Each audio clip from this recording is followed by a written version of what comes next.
One of my tattoos is a broken crayon, and it's my daily reminder that even a broken crayon can still color. Although you might feel broken right now, it doesn't take away from your greatness. You still can create ultimate masterpiece of whatever you want your life to look like, to shape, to be. This right now is a low moment, but it's just that, it's a moment. The low moments is you just landing on a trampoline and you about to shoot right back up.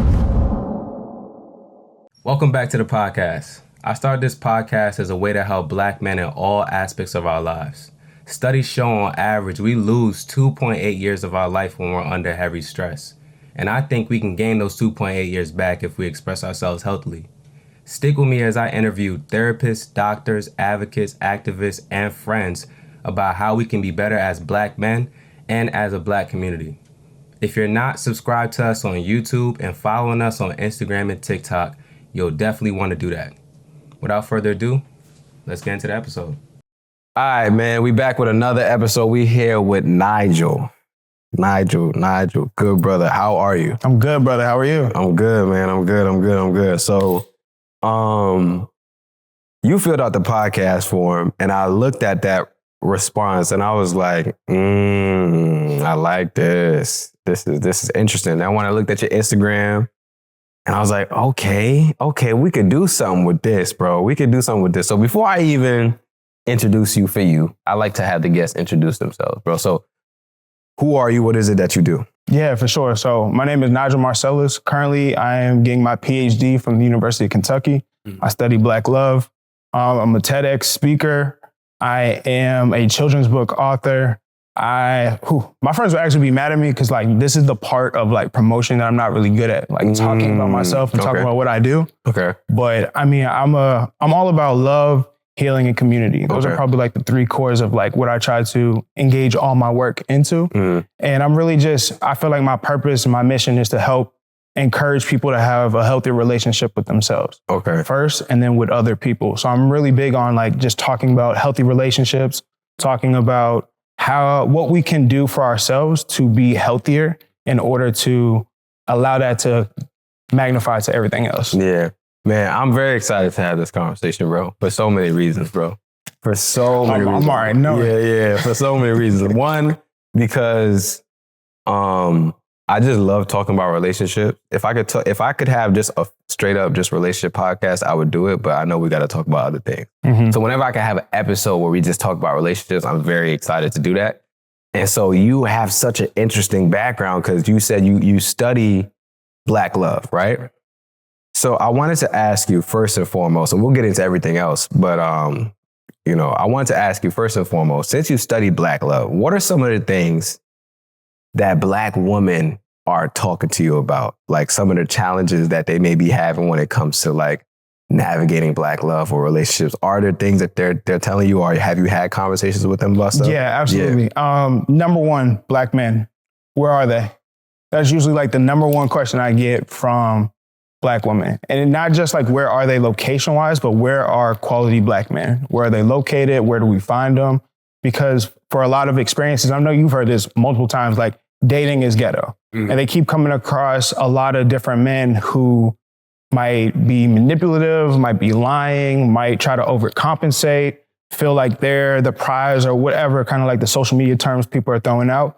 But the number one thing that a lot of the Black women that I talk about is just the struggle of finding quality Black men, being able to build really strong partnership, and really just how difficult it is navigating this dating scene in 2025. So that is usually the go-to every time. Where the good Black men at, basically. So what are the Black men saying to you then?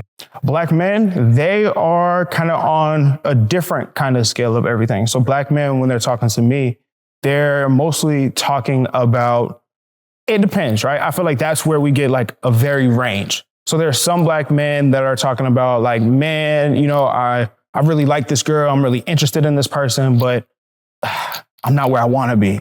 So I don't want to commit to this person because I'm not at that space yet.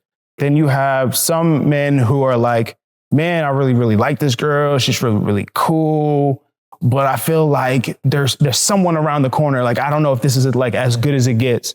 There are some men that are more so in the sense of yeah, we love black women, but like there's so many other women out there. And it's like, I'm young, I want to enjoy, I'm trying to live their life. And then you have the last kind of percentage are the black men who are like, there's something wrong. There's something I need to work on. Where do I start? Right. Mm-hmm.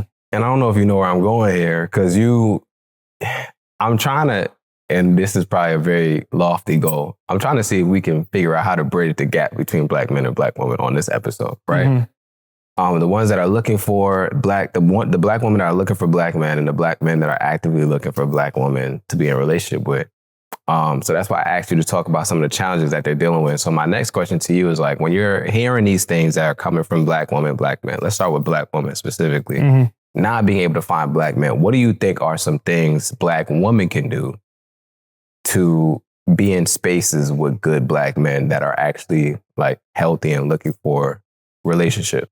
Yeah, first of all, that's a great question. And I was speaking on a panel in Atlanta, and there was a lady in the audience, and she honed into me and the other guy who was on the panel. And she was like, where do we go? What do we do? And I think my approach when it comes to love and like looking for love, it's not about where you go, right? Like I can list you all these places, the bar, the library, the gym, Pilates, whatever it is. And just because you go there doesn't mean there are people of quality in those spaces. Right. So I think like where I usually tell people is like, first and foremost, let's focus on you. Where are you? And not just like location, but like, where are you mentally? Where are you spiritually? Where are you financially? Where are you when it comes to like what you're looking for, what you're trying to find in somebody? Like, let's identify these aspects first, because these aspects and understanding what you need are going to empower you in how you date. When you have no understanding of what you need, what you want, what you're looking for, then you're going out and you're accepting anyone and everybody. And through doing that, that's when you have a lot more terrible experiences, because you're letting go of discernment and you don't have a guide in this dating scene. So when it comes to women, when it comes to men, I usually always start about, what do you need? And you'll be surprised how many people will say they're emotionally intelligent, will say that they know what they want and all these things. But when you get down to the core of what do you need, they have no clue. So you're saying people just out here just doing whatever, basically? I'm saying they're out here not moving with intentionality in the way that they think and with discernment in which they think. Okay, so then how do we get them to a space where they're moving with intentionality and discernment? Is that the what you need question? I think that's where it really gets down to. And it's like, what are you looking for exactly? Right. Like, are you looking for somebody who is emotionally open, right? So let's say that's the key. Like, you want somebody who's emotionally open and emotionally intelligent, right? If that is what you want, stand on that boundary. Right. Stand firm on that. Because if you're going to a place and you're talking to somebody and this person is very closed off, what we end up doing is we try to turn the person into a project.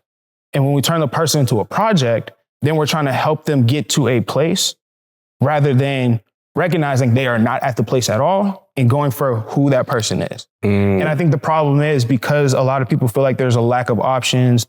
And statistically speaking, like especially for black women, there are a lack of options when it comes to like black men. But like when you kind of focus on like there's not that many people out there and it's really hard and I'm in a city that's not really equipped with all these elements and all these aspects, then we start to hone into like one person and we make them our end all be all. Right. That's the one. Right. And I'm going to do everything in my power to make the one work out and make the one happen. And then you pour so much into that when you don't even realize that you had multiple signs of that person not being at that place where you need and what you're looking for. Yeah, man. You know that, man. Oh, man, brother. Oh, man, you got me going back. Man, I'm just thinking about a time in my life where I was dating somebody's potential versus who they were, bro. Man, and it's so hard because the potential that you see is oftentimes so clear that it makes what you're actually seeing seem like, nah, there's no way this is the reality. And so you can get stuck believing that, nah, this is not actually the potential that I see for them. This is actually who they are, because you've convinced yourself that the potential that you see for them is actually where they're going to be in a certain number of days, whatever the case may be. And so you just keep extending that timeline because you're like, nah, I know if I just give them some more time, and you feel like you're doing the right thing because you feel like you're giving them grace and you're forgiving all the mistakes and you're trying to make sure you work with them. You're seeing content where it's like, you know, people nowadays in relationships, they are so quick to leave and, you know, you need to stick things out. Back in my day. So you're like, nah, you know what, maybe I just need to stick it out. Like I'm just working with this person's potential. They're a good person and I know they can get to where I need them to get to. But you got to realize, like you said, at some point in time, like if that person is not at that place, you got to ask yourself, are you comfortable with the person that they are today? And do you feel like the person they are today is someone that you would want to spend the rest of your life with? That's someone you want to get married to. And to that point, yeah, go ahead. what I want to add on to is I think sometimes the reason why, rather than looking for a person, we're looking for a project because there's a displacement of responsibility when it comes to that person.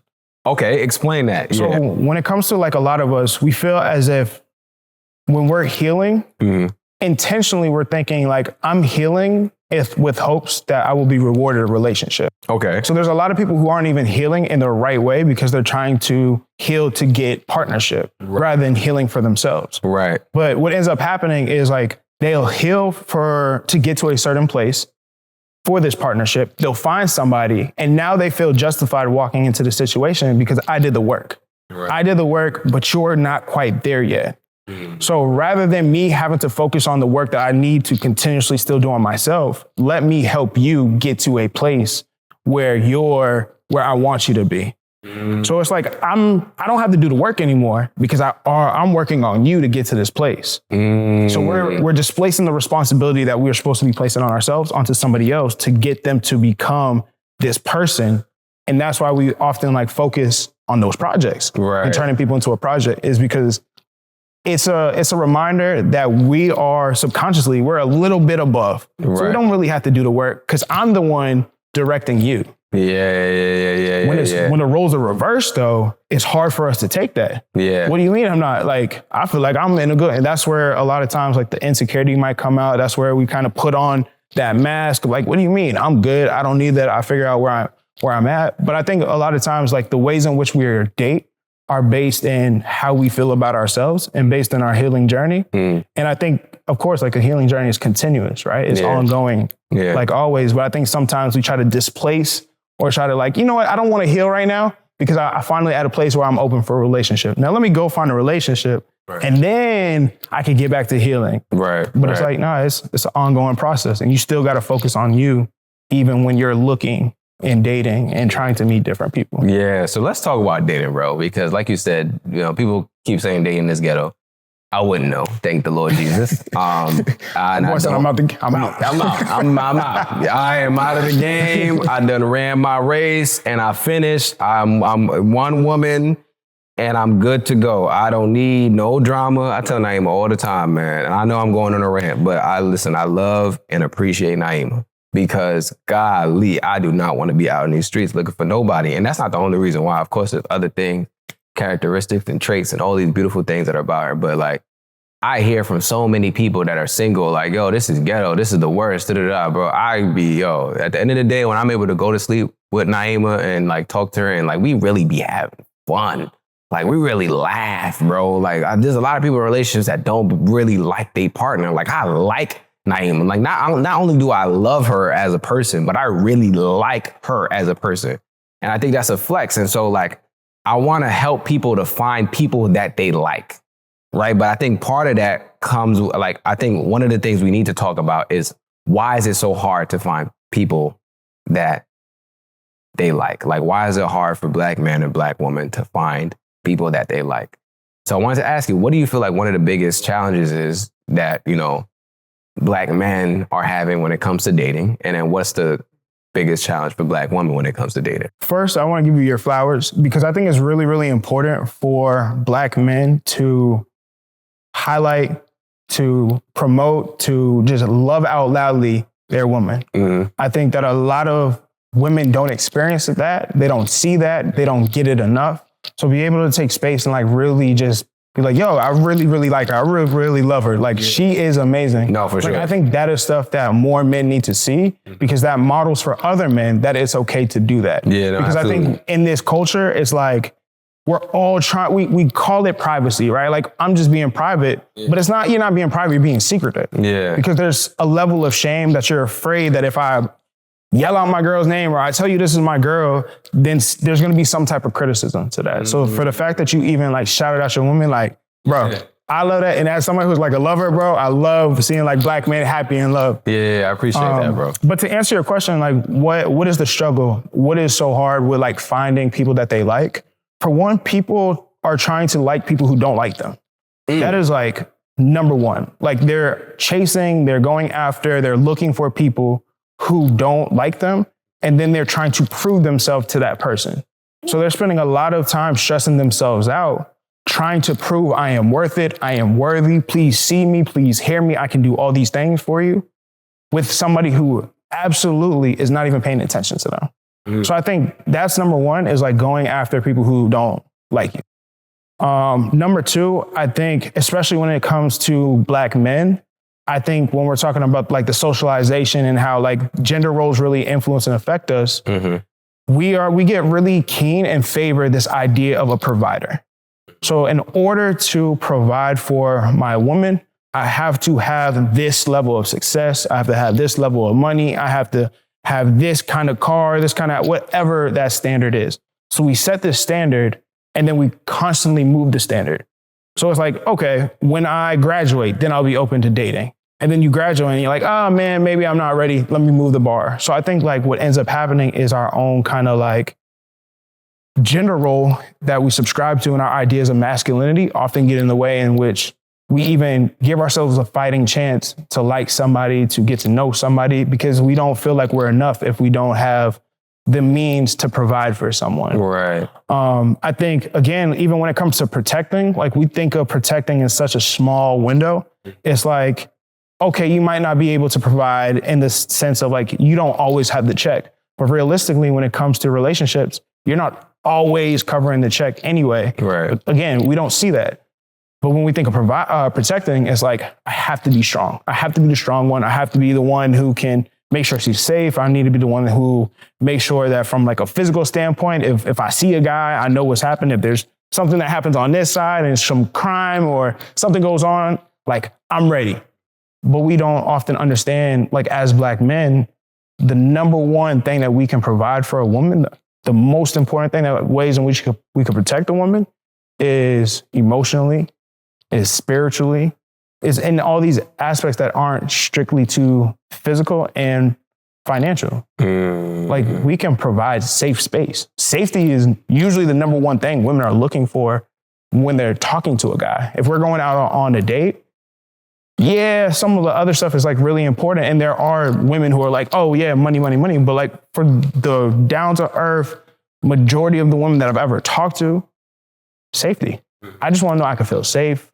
I just want to feel mentally stimulated. I want to know that like I genuinely like you. So I think like our gender roles as men often get in the way of us finding people who like us. And I think on the reverse, when it comes to women, the idea of just being a nurturer, they do a lot of stuff in order to try to nurture men and to be there and to like show them. And I think women often struggle with this idea of like, I have to get him to this place, or I'm going to wait until he gets to this place.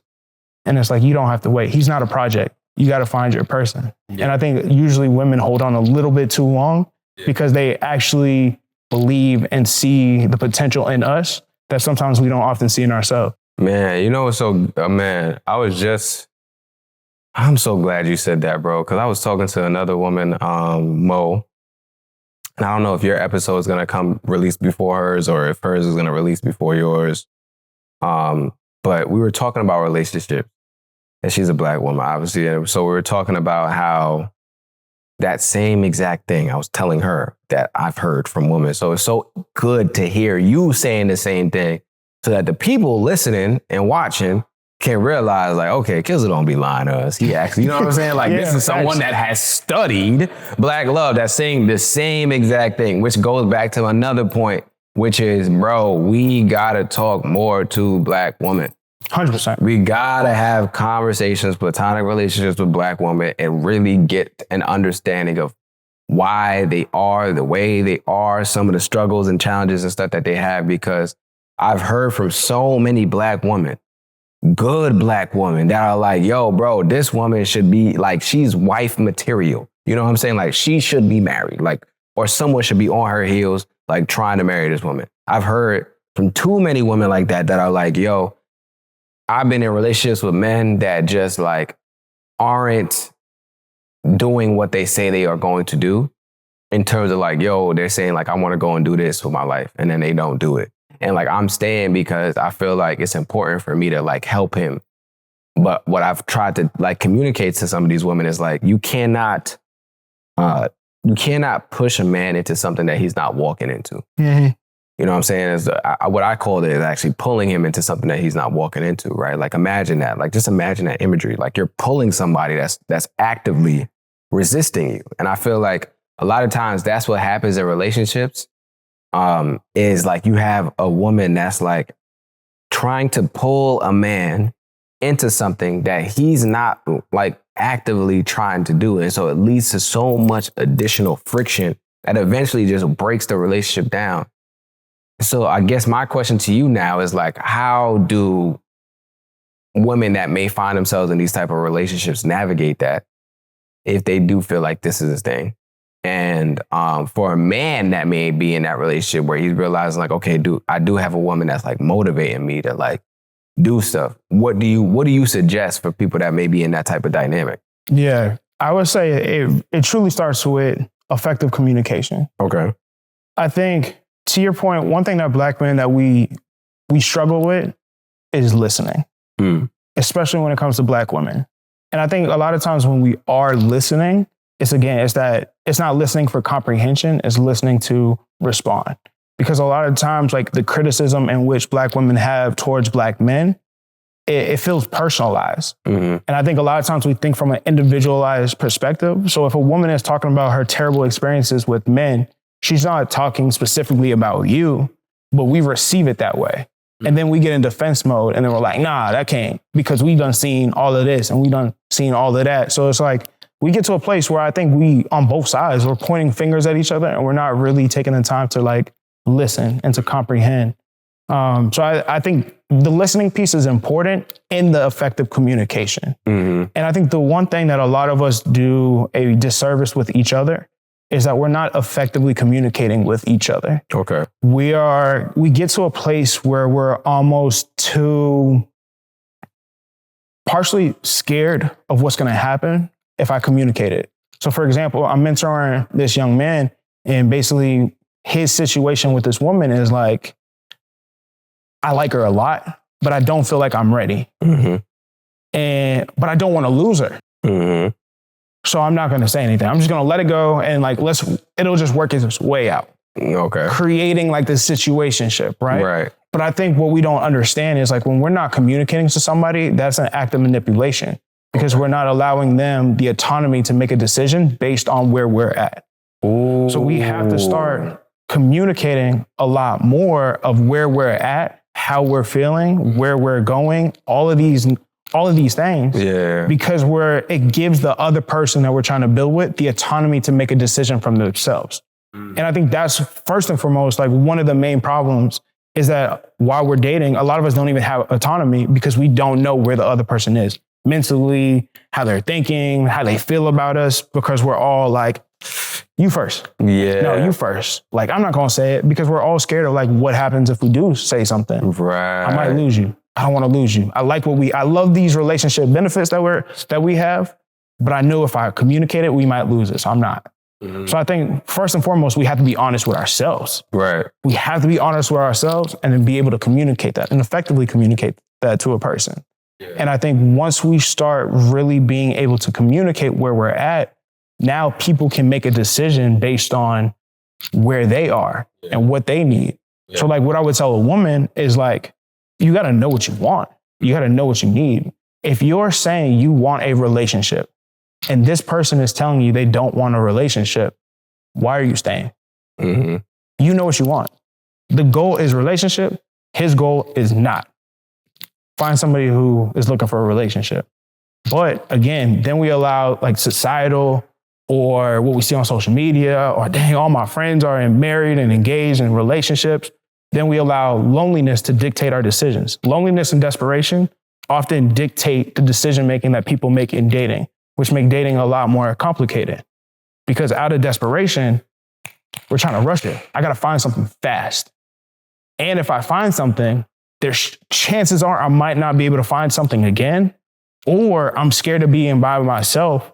So I'd rather take this lesser evil of somebody who doesn't want what I want than to take the even bigger evil of having to be by myself and have to deal with my thoughts and deal with myself and deal with the feeling of not having a person. And that's where a lot of people struggle with loneliness and desperation. So we're making decisions based on those things, and it's putting us in situations that are absolutely making dating challenging. And I want to be honest, dating is challenging as it is. I think of dating of like, even as being an adult, finding friends is challenging. Right. There's a lot of levels that you have to build and get to know, and trial and error. Like making friends is hard. Dating is basically making friends times 10. It's already a challenge, but there's things that we can do to make it not as bad, not as challenging. But the problem is, because we're not doing the necessary things, or we're not doing the necessary work on ourselves, it's making it 100,000 times challenging, more challenging.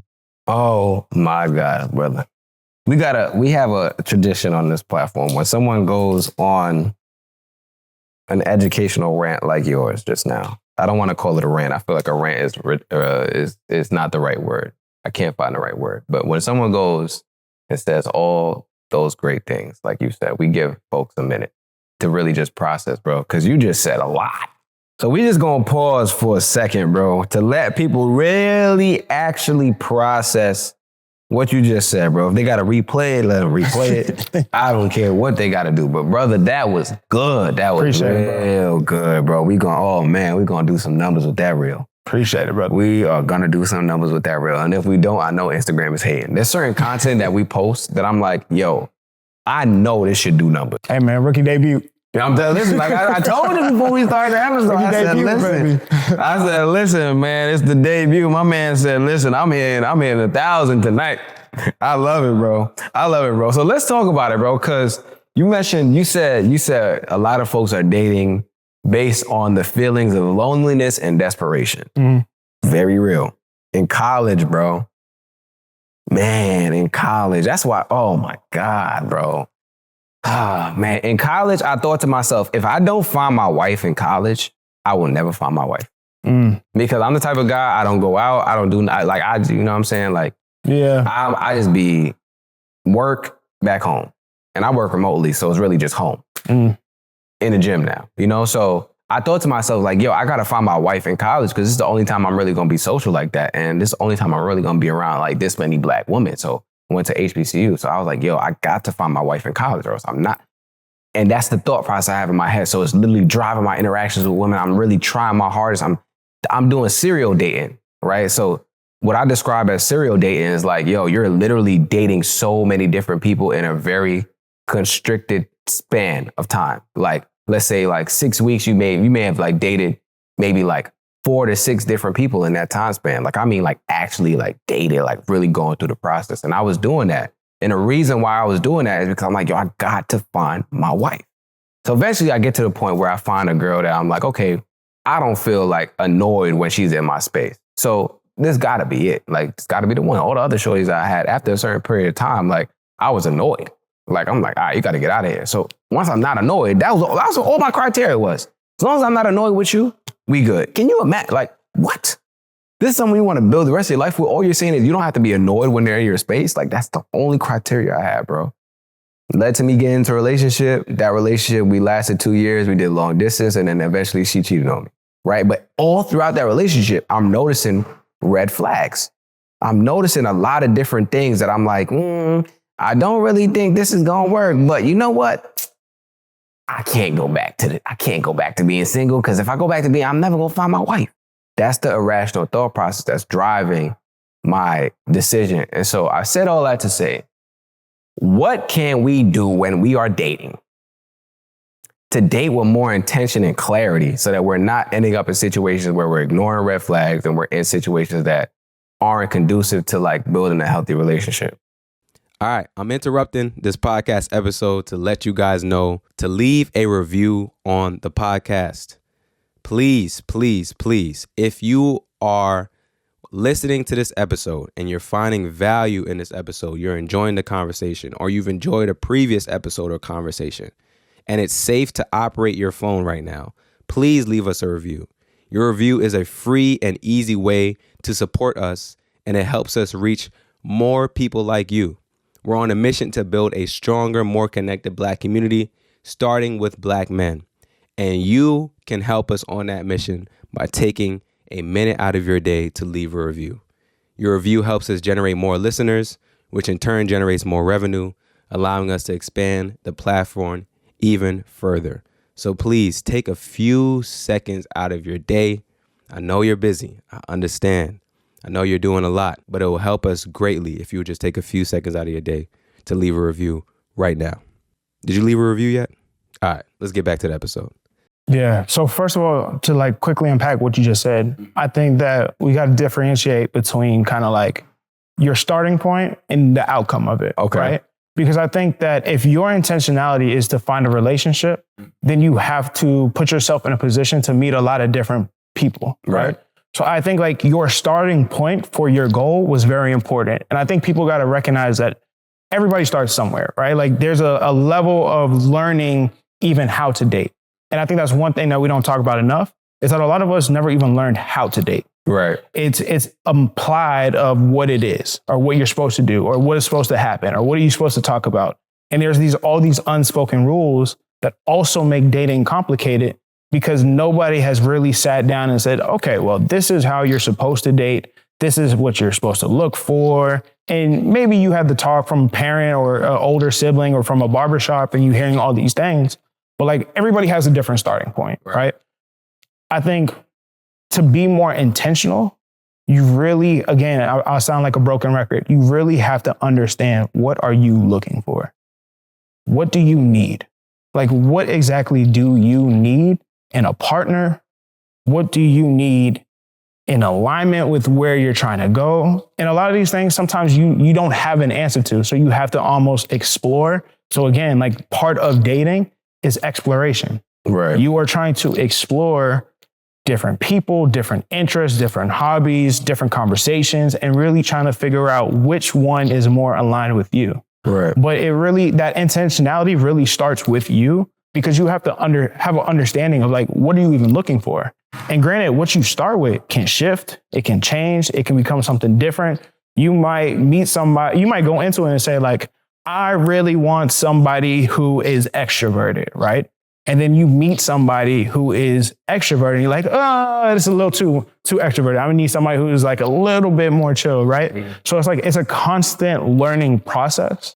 But I don't think that we go into dating like a learning process. Right. We go into it with the societal stress of we have to find partnership. And I think what's so interesting is we spend so much time trying to be in a relationship that we never really ever focus on, do we have even what's equipped to sustain a relationship? Mm. So it's like, we're focused on like, I just got to get it.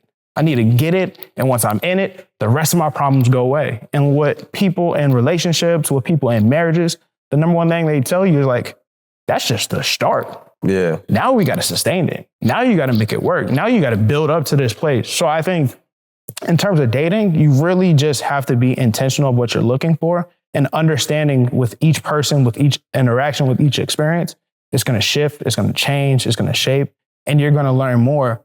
But the best tools that you'll have to equip yourself is being able to understand what you're looking for, what you need, and to be able to nip it in the bud when it's not. Right. So there's a lot of people, right, who will say, I'm emotionally available, but continuously find people who are emotionally unavailable. Right. That's because you're emotionally unavailable. Because if you're truly emotionally available, you know exactly where you're going to cut everything off at. Mm-hmm. If they don't open up or if they're not being able to communicate effectively, if you're truly emotionally available, they'll say, hey, I understand you're not at that place.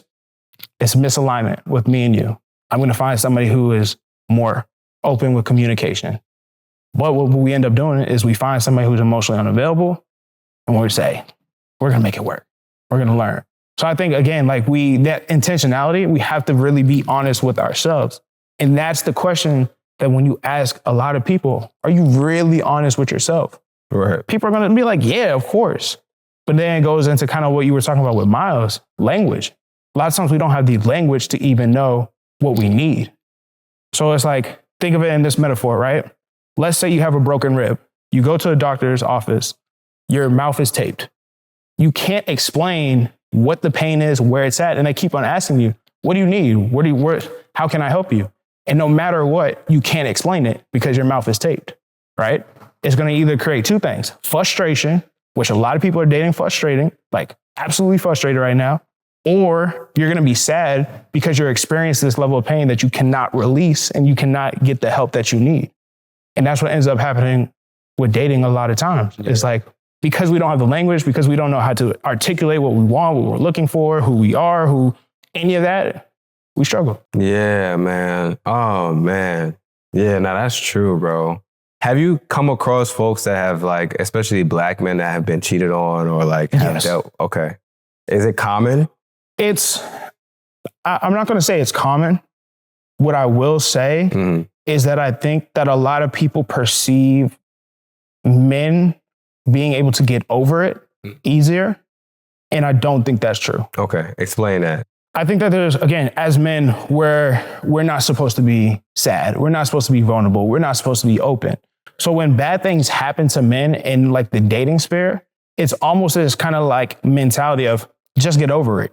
Like, you're a man, you have all these options, just figure it out, right? So I don't think we often have the space to feel how we feel. Right. And I think sometimes even our homeboys, even some of our family members, even the women in our life don't always create the space where we feel safe enough to express like, bro, I'm sad.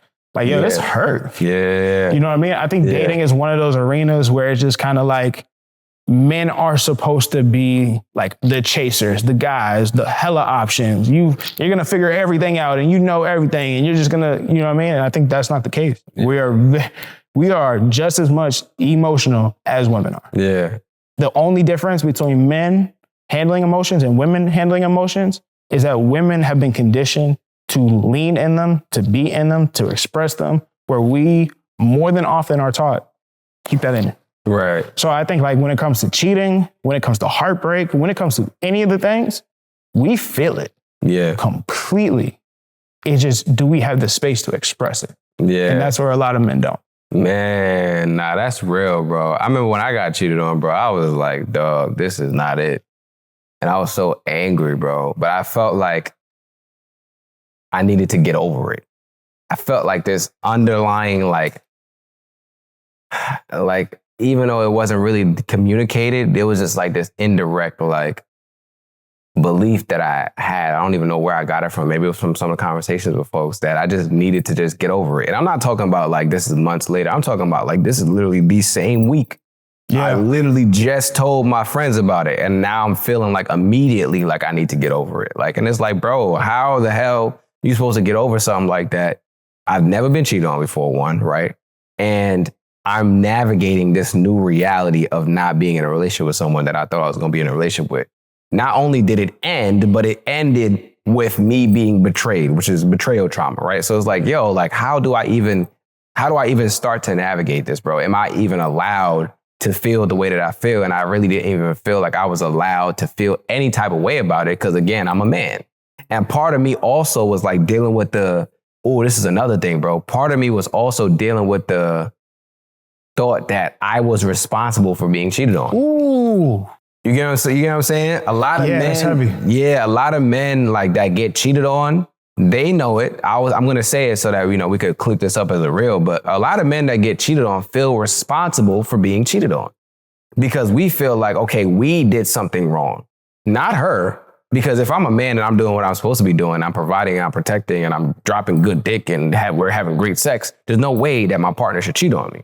Right. So I did something wrong. Like, this is on me as a man. And it's a big ego hit because, again, we believe that as a man, we lead in our relationships and in our family. And part of what we associate with leadership we make that synonymous with control. And we think we have control again over all people, everything, all situations and stuff. So when we get cheated on, it's like, okay, there was some part of me that had control over this. So because I didn't control this scenario and do what I needed to do, it's on me. And that's what I really felt. I was like, yo, bro, I did something wrong. This is on me. And I had to navigate the not only the shame and the embarrassment of it, but also the guilt of you did this to yourself. You get what I'm saying? So like, I feel like that is really a big part of being cheated on as a man that we don't open up and talk about because one, we're not even opening up about being cheated on, one, because nobody wants to talk about that. There's so much embarrassment that goes into that. Like there's so much shaming that goes into that. But two, if we do open up and talk about it, like the first thing people say is like, well, what were you doing? Yeah. I remember people asking me like, well, what happened? Did she mention that she needed anything? Or I'm like, nigga, what the fuck are we? They point fingers. I'm like, bro, I got cheated on, bro. You know what I'm saying? So yeah, go ahead. You know what's so crazy about that too? A lot of men have had negative experiences with women, especially when they were younger. So like, for example, being cheated on, being made fun of, feeling lesser of a man, and they hold on to that. And because we don't have a space to express that, that's why a lot of men don't like women.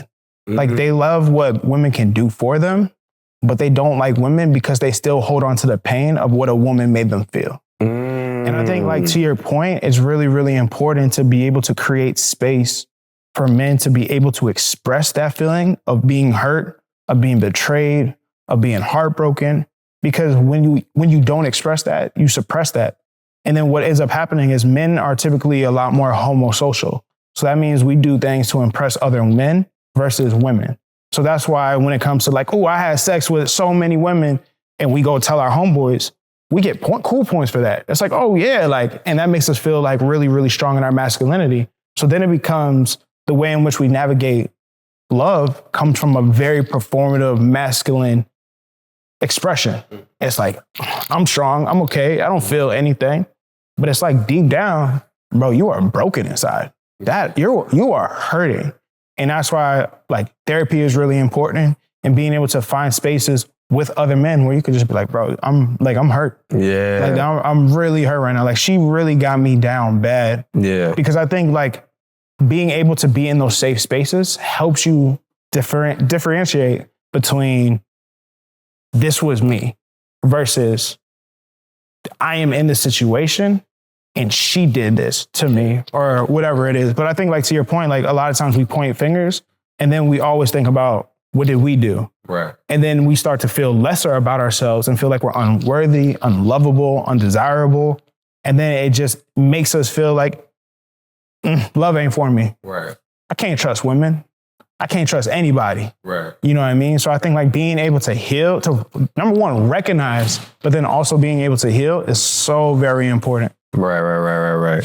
So let me ask you, bro, like, because I feel like you talked about homosocial, right? What does that mean? Explain that for the folks that have never heard that. So to be homosocial means essentially like you find social status through your own type, right? So like as a man, when I am navigating social spaces, I'm looking almost for male validation in order to feel better about myself. And I think a lot of men lean towards being a lot more homosocial because of the way in which we've learned masculinity. Mm-hmm. It's, I need to prove that I am the manliest man. And in order to prove I'm the manliest man, I have to be the strongest, I have to be the toughest, I have to mess with the baddest chick, I gotta have the most bodies, I have to do all these things that will just make me feel more of a man. And that's the things that because we're taught and conditioned, like, yeah, that's what it means to be a man. It makes us feel like, oh yeah, I'm good. Yeah. Let me get points. Like I can tell you, like when I was growing up, so much of like dating in high school was really about, oh yeah, I have the most bodies. Yeah, right. Like, yeah, I got the baddest chick. You see her? Like I've had friends who will stop talking to a girl if all the friends in their circle don't think she's bad. If one person's like, nah, bro, like, nah, I wouldn't. He was like, damn. Yeah, I'm gonna find somebody else. You know what I mean? That is what homosocial looks like in practice. Damn. Again, we gonna pause, bro. We just gonna give them a second, bro. Man. Oh, man. That's... And this is taking me back to high school, bro. I remember in high school, man, I was doing the abstinence thing in high school. And so I had just gotten into a relationship with Naima, right? And I was like 14, 15 at the time. And I remember being 14, 15, and all of my friends at the time, or most of the friends that I had at the high school, were telling me like, yo, bro, you gotta have sex with her. And I'm like, sex? And I'm terrified. I'm like, I don't know what to do. What do you mean? Sex. Like, I just like her. I wasn't even thinking about sex at all, like truly. And I felt the pressure to like conform to what they're telling me to do. But, luckily enough, I had enough stubbornness in me. I've always been like a stubborn kid. I've never been the one to like really go with the status quo. And so that wasn't something that I really felt like although I did feel the pressure in that moment, it wasn't something that I felt like I needed to like conform to. I was like, nah, this don't really feel right. It doesn't fit. It doesn't sit well with me. So I was like, I'm good. But I know a lot of men that like, the only reason why they had sex is because another man told them they didn't need to have sex. Yeah, 100%. Not even because they wanted to do it. They only had sex because another man told them, you ain't a man until you have sex with somebody. And they don't even know how to have sex. Exactly. Right? So we're learning from other men who we deem as like role models or guides, or like the male masculine figure in our life who we think like he is the man. Right. Whatever they say, I got to follow because I want to be a man. I want to be so much more of a man. And that pressure is real. Right. And I think it makes things so much more difficult, not just for men, but even when it comes to women, because that pressure gets pushed onto them. So now it's like, oh, wow. So you're not going to have sex with me? Like, you know what I mean? And I think that's where like rape culture is really born, right? It's like now in order to have sex, now I have to coerce her. I got to like convince her. I got to fix her or whatever it is to like really get in her mind to manipulate so I can get it, right? A lot of that stems from patriarchy, but it stems from like white supremacy ultimately, right? Of us trying to dominate. And you said something earlier and it made me think of like even the ways in which a lot of times men date is from a standpoint of control. Yeah. Like I have to have control. And I think a lot of that is built on this idea of being a protector and a provider. But even in this idea of control, love cannot coexist with domination. A part of domination is control. So love cannot coexist if we have control. To me, like being able to have love and to love somebody is not telling them what to do, but it's allow them to be free and make a choice for themselves every single day. Right. And I think that's the problem, is that a lot of times because we want to have so much control that we push it. Like I have to be in control. I have to be the one who dominates. I have to be the one who has it all together. And the reality is dating, relationships, marriage, it's a partnership. It's a team effort. It's a collaboration. You can't always have control in every single element. Yeah, no, that's a fact, bro. I think that's a really good point about the control thing. Because again, we're really taught that at an early age that like we had to be the leaders. And I feel like a lot of us, again, we make control synonymous with leadership. And what I found is that true leadership is listening and constant pivoting based on what it is that you're hearing from your constituents, for lack of better words, right? The people that you are leading. You have to pivot. There's a lot of things that you may think are the right route and the right things to do. But once you get more information, you're like, oh, nah. And I find that the people that struggle the most with that pivoting are Black men who believe that their identity is tied to how much control and dominance that they can exert on other folks. You get what I'm saying? Like the ones that struggle with the unhealthy forms of masculinity, that struggle with so many different aspects of themselves, bro, are the ones that are going to navigate that the worst, because they don't know how to sit and listen with folks. They don't know how to sit and empathize and all that kind of stuff, bro. So I just feel like it's important for us to understand that control is not synonymous with leadership, or leadership is not synonymous with control, and that leadership requires a lot of pivoting. It requires a lot of listening to folks, because if you're not listening to the people that you're leading, how are you supposed to lead effectively? You get what I'm saying? Yeah. And you don't have to be perfect. Right. And I think that's the key thing too. Like dating, relationships, partnerships, friendships, you don't have to be perfect. Mm-hmm. And I think because we're trying to be perfect, you put on a mask. Right. So it's now like when you're going out and dating, you're trying to show this other person this false sense of who you are. Right. And then they fall for that false sense of what you're showing them. Mm-hmm. So eventually when you get to a point where you actually meet each other and you kind of, I could take the mask off. Who are you? Right. Who is this person? This is not the person that I like because we put on this persona of perfection. Mm-hmm. So it's like to remind, like men specifically, remind yourself, you do not have to be perfect in any space. Right. And the people who do not give you space to be imperfect are not the people you need to align with. Yeah. You don't have to force your way to showing them that you're worthy. You don't have to force your way to trying to get their validation. You just need to walk away. Right. Leave. Yeah. And I want to ask you this too, because we always talk about red flags, bro. And you just talked about like aligning with folks that like make sense for you. So what are some green flags, bro? I want to flip that question because we always talk about the red flags. So what do you think are some green flags for a relationship? Green flags. And we can talk about from black man's perspective. Yeah, I'll talk about green flags for me because I think that could help inform. For sure. First and foremost is effective communication. Okay. So it's your ability to be open, honest, and transparent, and being able to communicate that in a way that not only is like intentional, but is also in a way in which I can receive it. Because I think communication is multi-layered. So just because you say something doesn't mean I receive it. It's a two-way street. But like people who are able to be open, honest, transparent, usually do a better job with communication. Right. Another green flag that I look in when it comes to partners is harm reduction, right? I'm past this stage of thinking like everything's going to be perfect and you'll never hurt me. I'm looking for people who, if you do harm, what are the steps that you take to reduce that harm? Okay. Right. So if, let's say she says something to me and it hurts, right? Is she the person who's like, man, just get over it and be a man about it? Or is she the person who's like, okay, hold on. How did this hurt you? What can I do better? You know what I mean? Like that type of behavior is very important. Reciprocity is very important. I think reciprocity looks different. It's not always like, if I give 100, you give 100. I think reciprocity is from a spiritual standpoint, from an emotional standpoint.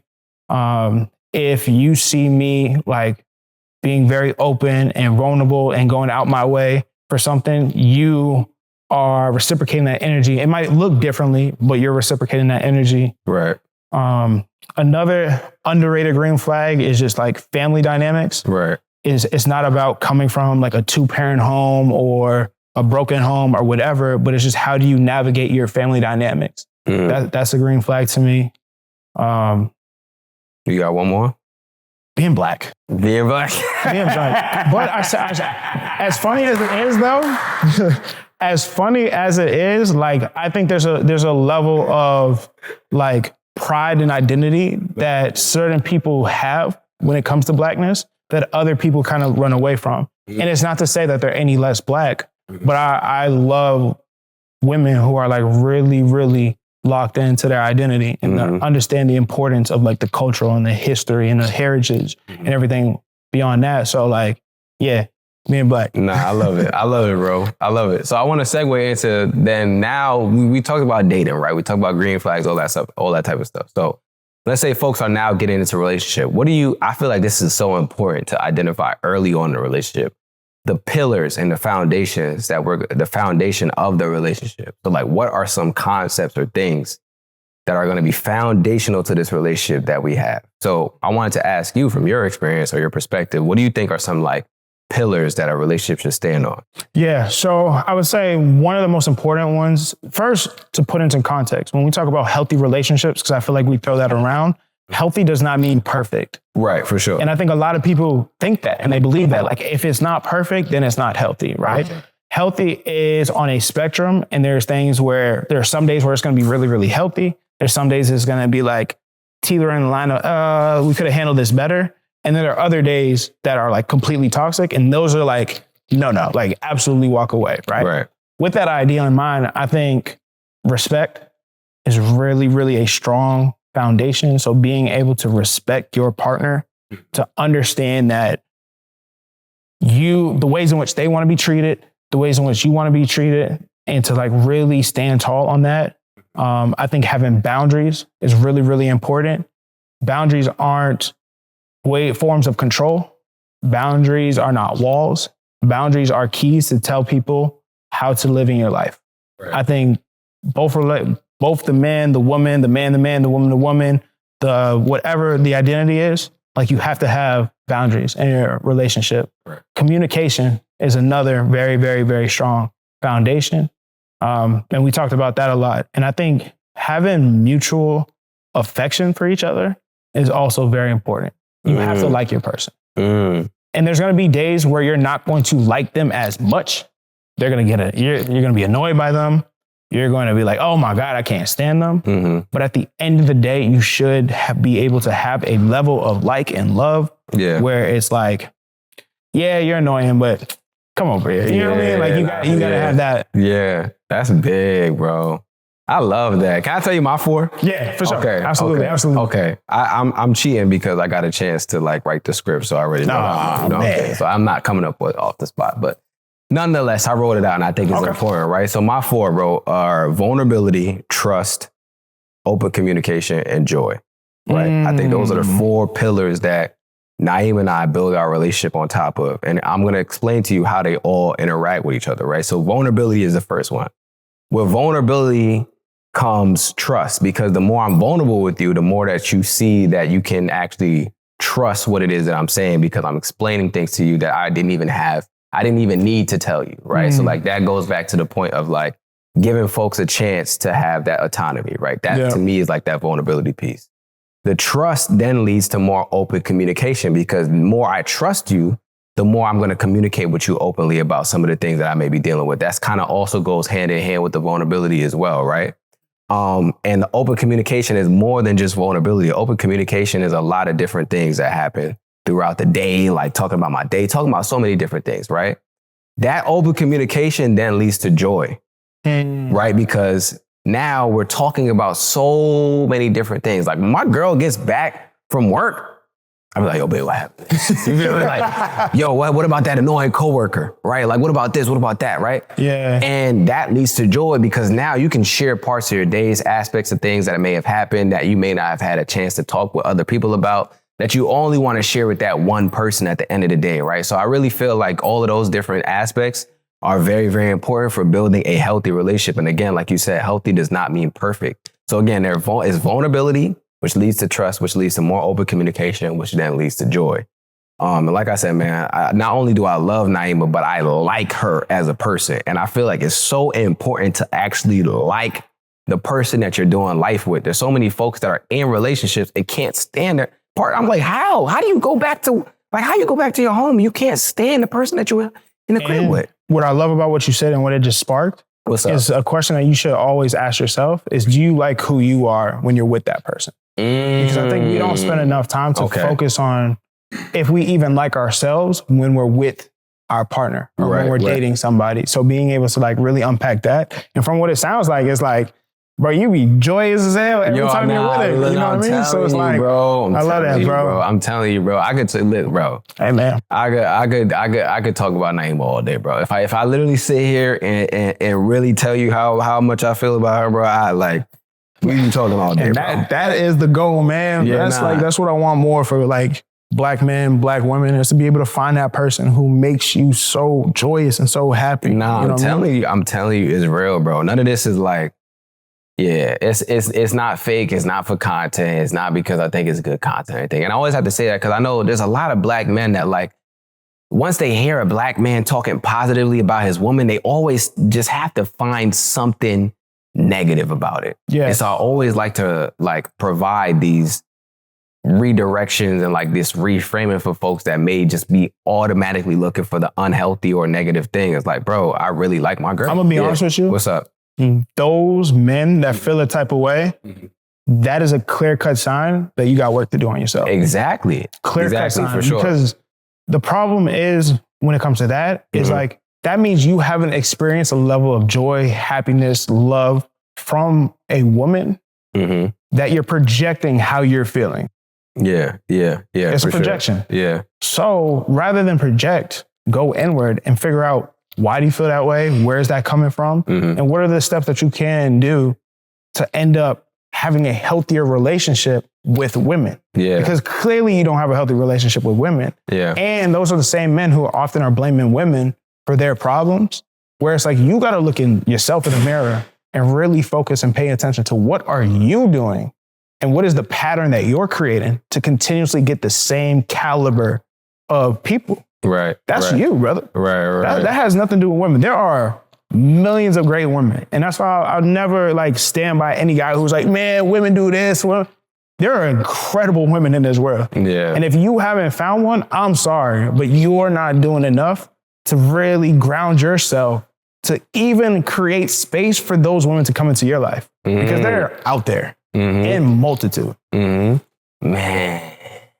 That's the one thing that pisses me off, bro. Like, I really don't like men, specifically black men, talking crazy about black women. Like, that be irking the shit out of me, for real. Talk to me about it. Why does it irk you so much? Because I think that we don't give women enough credit, black women specifically, enough credit for what they do for us.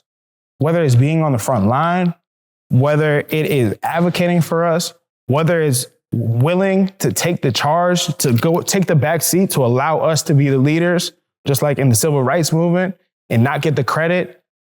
Yo, black women for years upon years have been holding down the family, have been supporting men, loving us, helping us, healing us. I remember in the conversation you said with Miles, Miles said something that I relate to a lot. When it came to looking for a therapist, I didn't look for a black male. I look for a black woman, because black women have always been a safe space for me. In my life, if you ask me who are the 4 most influential men in my life, I could tell you my dad, my Uncle David, my cousin Justin, my cousin Vincent. If you say, Nigel, who are the top 4 impactful women of your life, I couldn't even give you a list, because there have been so many women in so many different chapters of my life who not only stepped up, but healed me, held me accountable, taught me, uplifted me, called me out for my bullshit. I've had so many influential women in my life.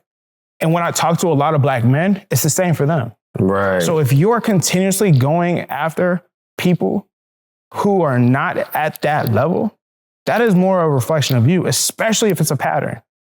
Don't get me wrong. I'm not saying not to hold women accountable. I'm not saying that women are like perfect, and like there's stuff that they got to work on too. And I've definitely came across women who did not give a fuck about me, how I felt, who hurt me.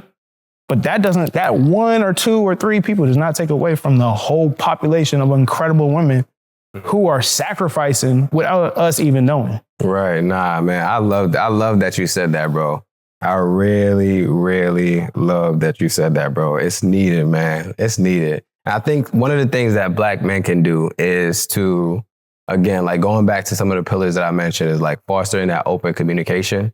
But I think we struggle with that, bro. Because a part of us, like a lot of us think that it will be used against us and all these different kind of things. So I want to ask you, like, what are some things that we can do to like foster open communication, like be more vulnerable with women and have some of these conversations to build better relationships? I think it starts with us. Okay. We have to be willing to change. Okay. And I think the problem is, again, a lot of us don't even know that we're in a place where we need to change and we need to do better. And I think the way in which to learn or to figure that out is by educating yourself. Okay. So it's not just communicating with women. Forget communicating. Listen. Listen to multiple women. Say nothing. Just listen. If you have to, ask questions, but just listen to multiple different women about their experiences, read on their experiences, read different books, educate yourself, because the more that you educate yourself, the more you're equipping yourself with understanding the plight of what it means to be a woman, specifically a black woman. The more you understand the plight of what it means to be a black woman, the more you understand our history, the more you understand all the things that women have gone through over time for us as black men, the more you grow empathy into their experience.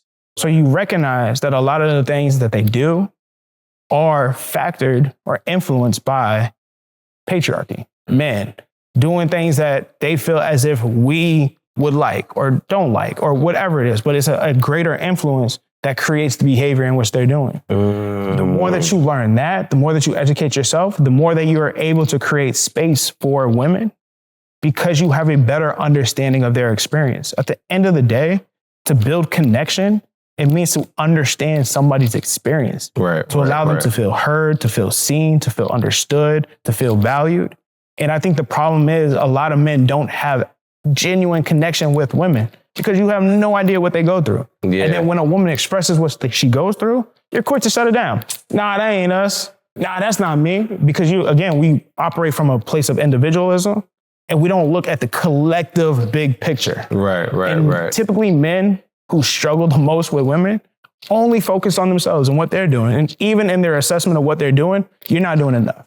Yeah. I am somebody who I can honestly say I do the work. I ask the questions and I don't do enough. Myself, I don't do enough. And I'm still learning. I'm still trying to figure out how to do enough. Yeah. And I think when we approach each other, if women approach us like that, if we approach women like that, I think that's how you build connection and that's how we come together. So now, like I've heard people throw out this, it's a gender war, but I think part of that is because we don't understand each other. And we don't take the time to understand each other.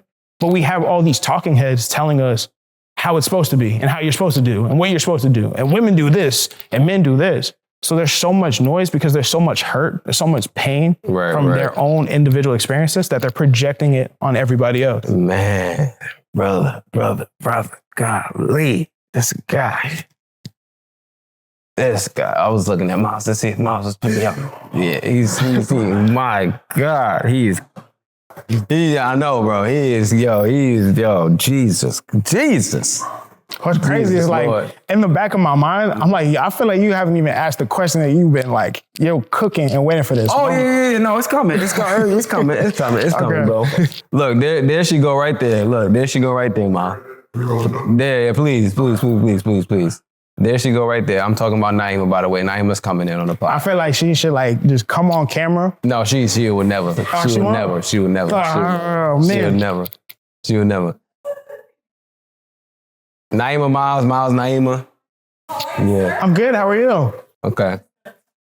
Yeah. We're literally recording right now. I said we're recording right now. I'm not cutting none of this out, by the way. Yeah, please don't. Yeah. No. So yeah, Naima just walked in. I wish she would come on camera. Yeah, she's not going to. I wish she would come on just real quick, She's absolutely not going to come on camera. Absolutely not. But yeah, there's a lot going on right now. But I need to ask you this question, bro. Yep, I know it's coming because you said so much during this episode, and it's been so helpful and so enlightening, bro. I'm really right now struggling to understand.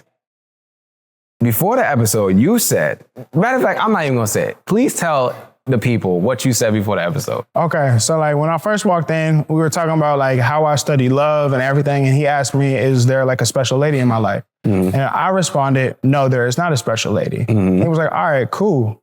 And then I continued to let him know I've never been in a relationship before. You've never been, never like an official title. You're my girlfriend. I'm her boyfriend. Never. And how old are you? I'm 30.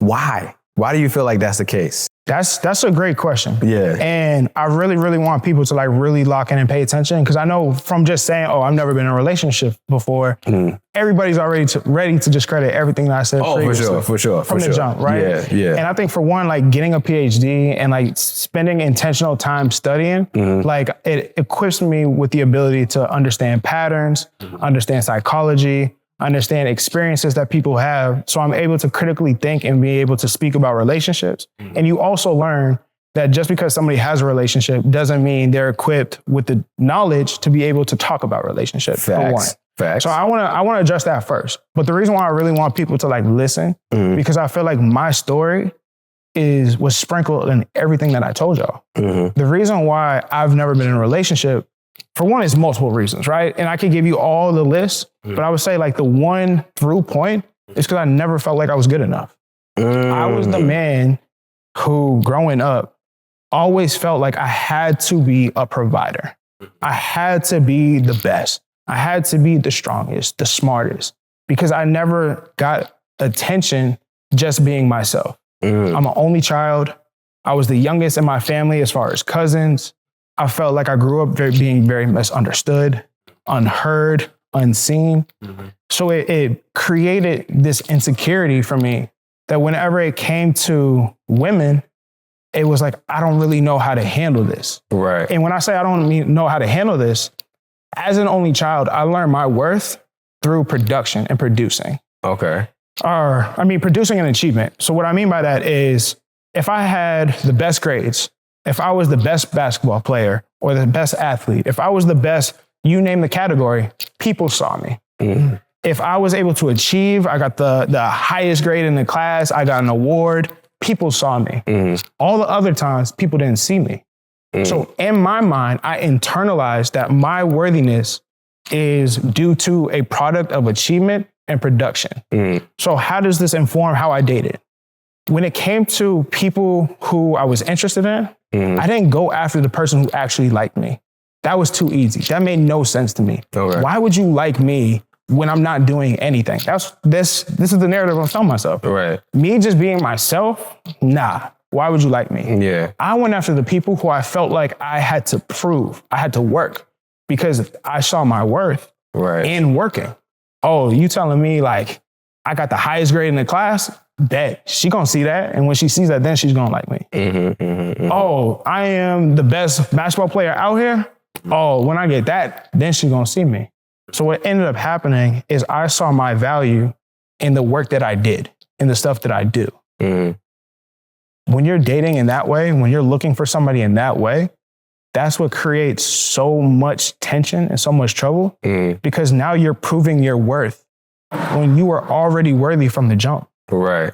Man. I'm going after somebody who I want them to see, hey, look at me. I'm Nigel. I'm worth it. Yeah.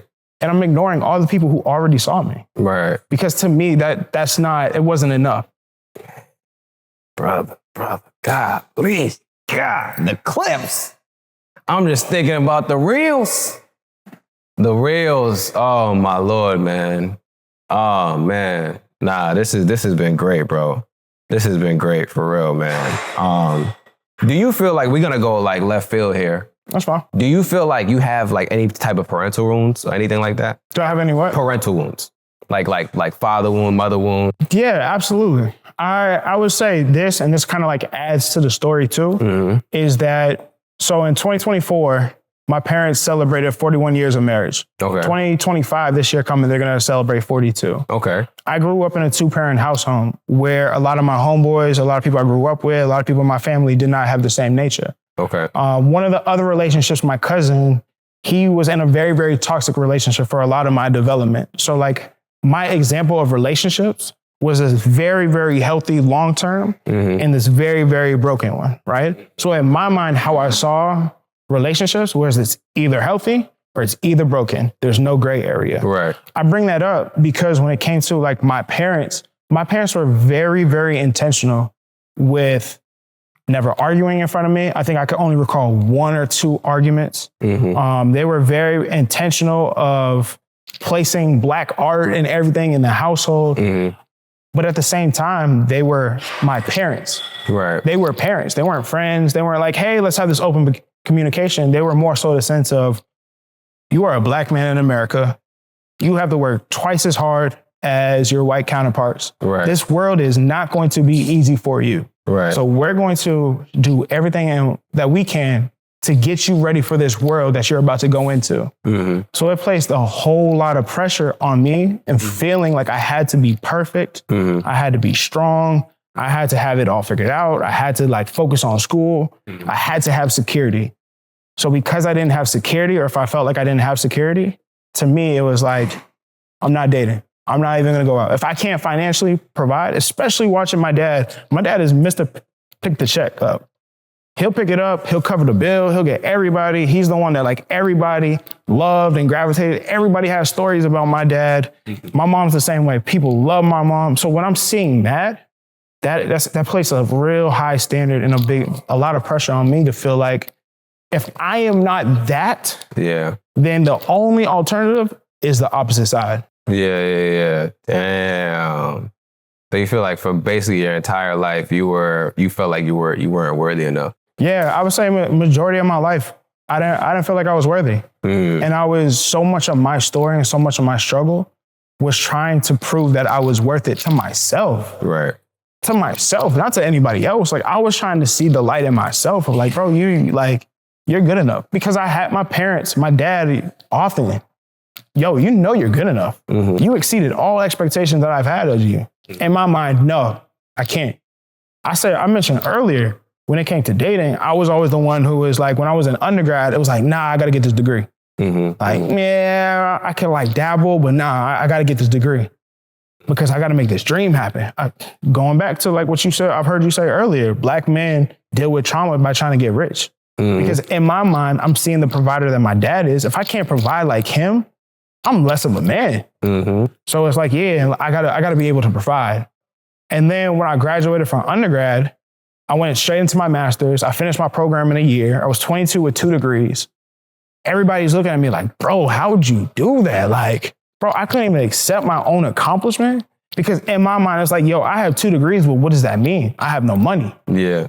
Why would I date if we go to a restaurant and I can't cover the bill every time? Because I didn't even know how to date. And because I didn't know how to date and I didn't know that like, yo, you could be honest and you could say like, yo, I just don't have it. And there's some women that out there who don't even care because it's more about the company and building together. And like you create all this space for emotional openness and safety and all these elements that they look for. In my mind, it's like, I can't see none of that shit because I am not a provider and I'm not a protector right now. Right. And that cycle, yo, it just continued. And as it continued, the feeling of worthiness in myself just got smaller and smaller and smaller. Damn. And then when you're talking about like, again, how did I learn how to how do I learn how to be seen? I got to prove myself. So then I would have incredible women who I missed out on for sure because I wasn't focused on them because they saw me. And that scared me. You see me. But you, in my mind, it's like you only see a part of me. You don't even see like really how fucked up or how broken or how anything that I feel. So because you're looking at me from that side, I'm pushing you away. I'm gonna go for the person who doesn't see me because I want to prove like, yeah, like I'm him and I'm all that. Yeah. So again, it's like I am a product of somebody who never saw his worth. I'm a product of someone who didn't feel worthy at all. I felt unlovable. I felt not desirable. Yeah. I feel like I was the guy who like, girls would be like, hey bro, who's your friend? Like they would come to me to ask that, or they were like, oh, Nigel, like that's my brother. And it took me a long time to like really be intentional and heal from that, to be able to see my own worth, to see like, bro, like that whole time you were struggling, you were okay. You were good. You had people who loved you. You had people who like poured into you, encouraged you, cared for you. Like you didn't have to get to this whatever place of success in order to find love or to be in love or to feel like you can be rewarded a relationship. At every single part, you were deserving. Yeah. Man, bro, you are good, bro. You are good. Man. Nah, you good, bro. You need. I know you do your content series, and I love that, bro. But you need. You do your podcast. You have a podcast too, right? I used to. Nah, you need. Ain't no used to, bro. You need. My dream is to be a talk show host for real. So. Nah, you need something, bro. You need some type of long form something, bro. I'm telling you, bro. I appreciate that, bro. Nah, you got it. There's not a lot of people that can come on a podcast and like actually articulate how they feel, share stories, have insight, like make people feel them.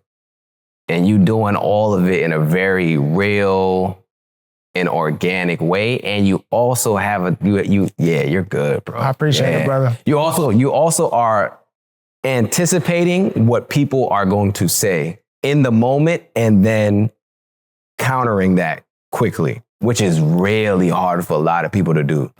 Like really, I really need you to like hear that. So it's really hard for a lot of people to get on a podcast, make their points succinctly, but then also anticipate people's counter to their points and then counter them in the same breath as they're making their point. It's hard for folks to do that. And you did that as soon as I asked you about not being in a relationship, you're like, I know exactly what people gonna say. They're gonna try and discredit everything I just said. This is why you can't do that. And this is why I wasn't in a relationship. And this is why you should feel me. Bro, you got it. I appreciate that, bro. For You real. got it. That I'm means a telling lot. you. Yeah, that means a lot. I'm telling you, bro. It really I'm does. telling you, you got it, bro. So whatever you want to do, bro, I know you're gonna be immensely successful with it as long as you stick to it, because you got everything else that's needed to make good content and to make content that actually resonates with folks. You just gotta, combine the other parts of this. I'm gonna be honest with you, and like, just so for people to also understand too, like, it's an ongoing battle. So like, even now, as I sit in this room, like, there's a part of me that, like, even before I even came onto this podcast, you can ask like a lot of my homies, it was just like, bro, I don't know. Like, I don't know if I got it. I don't know if I could carry what? I don't know if I could carry this conversation. I don't even know how. Now you did. I mean? But to be honest with you, I feel like that's the part of the black male experience that we don't talk about enough. Which is what? Is this idea of like how much we don't feel equipped for the things that we're supposed to be equipped for. The things that people have an expectation that black men we're supposed to know. When it comes to being in love, when it comes to dating, when it comes to being successful, when it comes to whatever element, there's always this expectation that we're always equipped with the tools. Right. What I found in research, the number one reason why people struggle with love is because they were never experienced love. They were never equipped with the tools of how to sustain a relationship, how to find a relationship, how to be in a relationship. And because we don't have the tools, we do the best that we can to just figure it out on the fly. Right. And not to say that's like necessarily a bad thing, but when we're going blindly into trying to navigate the world, it makes it so much more difficult because now we try to deny the feelings that comes up with it in our process of figuring out. So one thing for me that's so real is like, yo, I'm not gonna lie, before I came on here, my mind was like, yo, I'm nervous, bro. Bro, I'm nervous. I don't know like what's gonna happen. But instead of like run away from that and denying it, like I run into it, I accept it. I accept it. Yo, I'm nervous. I'm nervous as shit, but I'm still gonna show up. And I'm gonna show up every day with a mentality of like, bro, I'm gonna learn. And I think that's why, especially when it comes to like love and dating, why a lot of people really just like came to me for advice is because I'm really, really quick of like recognizing and processing and assessing what people are going through. And being able to pinpoint like, oh, okay, this is a growth point. Okay, this is where you're going wrong. And I think that's where like a lot of people just kind of like gravitated to like the work that I do. Nah, I like that, bro. I like the fact that you talk about being nervous because that's a very real thing. I'm nervous before every pod, bro. Yeah, and you're supposed to be low key. I'm nervous. Like I talk to my girl about this all the time. Like I only wear certain colored shirts on the pod because I get so nervous that my under armpit sweat. So I don't like wearing like light colors. Like this, I have light colored clothing on right now, but I normally don't do that. Because I'm like, nah, they gonna see the sweat through my pits and then people gonna think I'm dirty and da-da-da-da. So I just be having so many thoughts in my head, bro. So and I you know like what's the so fact crazy talk about that though? It's like, that's the shit that makes us put on more of a mask. For sure. Because of the fear of the shame that of what other people are gonna say. Whether it's women, whether it's men. I mean, like the number one, like biggest fear that I think about, especially like being on like platforms like this, is like, bro, you've had incredible guests, incredible people who can really speak truth to power, people who I sit back and like, damn, I didn't even know that shit, right? And then I think about myself and like what we do normally, like compare. And I'm looking and I'm like, damn, how do we match? So like, okay, I came here. If I open up my phone, I have a notes app full of 100 different like talking points of different ways conversations, because that's the way in which like my brain goes to. I'm like, yo, you got to be ready for anything that comes, anything that happens. You did that? I did that and I let it go. I deleted it. I was like, bro, good. I'm just gonna be me. Because that's what we often do. We overdrive. Now to bring that back into perspective of dating, imagine now we go out and we're going out on a date. And now we're so focused about like, I gotta get this person to like me. I gotta get this person to like me. That we don't even take the time to pay attention in the date that we're in, if you even like that person. Because of so much of like the anxiety that we face, the nervousness, the fear, it's trying to calculate everything that we don't even take the time to be present in who we're with across. And I can tell you, as somebody who's being present now in this podcast, I'm sitting here like, how in the hell have I not met you before? How have we not had these like conversations already? Because it's like, damn, this is a fire opportunity. But usually like sometimes we'll get in these opportunities like that and we spend so much time being nervous and trying to like, and not that being nervous is wrong. Right. But we spend so much time trying to figure out if people are even going to like us that we don't even take the time to like be present and enjoy the person in front of us, the person next to us, the person that we're talking to. In the moment. In the moment. The moment. Like the anxiety strips you of the moment because it has you thinking about the fear of what could happen rather than what's actually happening in the moment. So I've learned to just kind of, when I'm feeling that anxiety, like acknowledge like, okay, you're anxious right now. And a lot of that anxiety comes from like a lack of control. Cause again, we try to control everything. Right. So we try to control everything. So I learned, I let go. What do they say? Let go and let God? Let go and let God. I hate to do cliche sayings, but for real, like that's really what it be, man. It really be letting go and let God, bro, and having faith that everything else is going to work itself out, bro. So, I appreciate you saying that because it gave me the opportunity to express like that I also deal with that. And this is why it's so important for us to have these open conversations. Because if you don't say that, then I don't say it. Then somebody else doesn't feel it and it doesn't resonate with them and it doesn't help them to feel like they're not alone for dealing with that. So I think like, especially when it comes to dating and relationships, I think Black men need to be more open about like how much they struggle with it. You know what I mean? Like I think again, there's an expectation that a lot of women, but a lot of men kind of throw on us that we like have all this shit figured out. Right. It's not that easy. Yeah. Especially if you've never experienced love. Yeah. If you've never experienced how to sustain a romantic relationship. If you've never had somebody who genuinely liked you and cared for you. Yeah. If you never spent the time to sit down and like be intentional of what you need and the work that you need to do and how to heal, but you have an expectation of them to show up for you 100% in a romantic relationship, that's a lot. We asking for a lot. And it's not that we're actually asking for a lot because those are things that like, if you know you need that, you got to ask for that. Right. But it's because we don't spend, Black men specifically, we don't spend enough time with ourselves and understanding ourselves and learning our emotions. We go out here and we're not equipped. And now we're struggling. But because I'm prideful and I'm a man, because I'm never going to ask you for advice. Right. Or if I do, hey, bro, I just got a quick question. I got to whisper it. You know what I mean? I got to do it on the low because I can't let anybody show or see my weakness or that I don't have it all figured out. Right. And I think like so much of being a man is just being honest. Like, I don't have it figured out. I remember I was telling this one girl who I promise you, like, she knows who she is if she watches this. She was probably the closest one to get into a relationship. And the reason why we didn't get in is because her abandonment, her fear of abandonment, and my own fear of abandonment.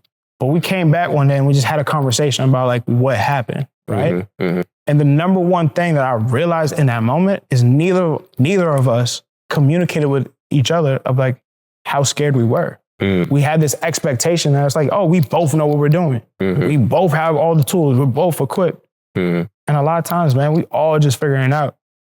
We're just figuring it out as we go. There's steps that we can take to learn what it means to be healthy, to model and create a guide for ourselves to say, ooh, this is healthy. This is very toxic. We don't want this. We want this.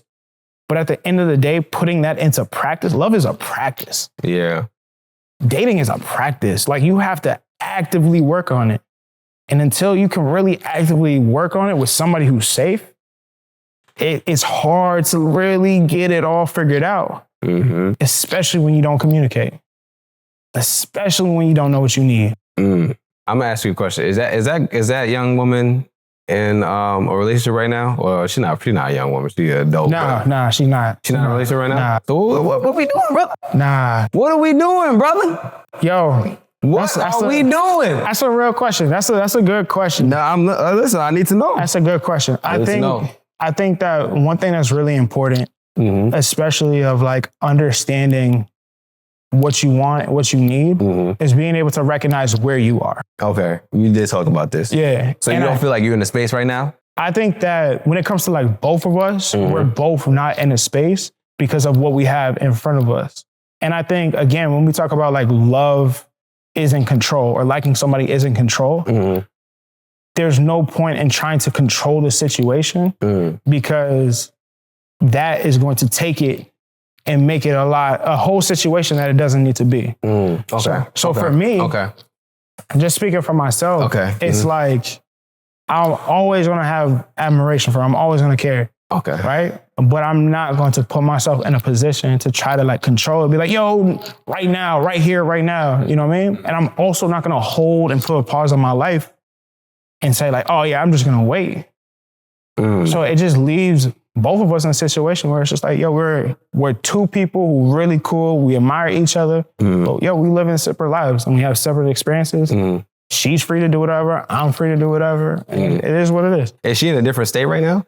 Oh, yeah. Okay. For sure. Is that part of it? I think it plays into it. Okay. It plays into it for sure. As you can see, I'm very interested in understanding why you guys aren't in a relationship right now. So I excuse my you're good. intruding You're questions. good. But to be honest with you, I think like what it comes down to be honest, is just like, it's not a misalignment. It's misaligned. Okay. And I think the problem is what I used to do when there was misalignment is I used to try to force that motherfucker together. Yeah, you're like, nah, this is going it's gonna work. It's gonna work. But I think like what I've learned in my experiences is like, yo, you can't force anything. And if you could force it, why would you want to? Right. I don't want it to be forced. I want it to feel free.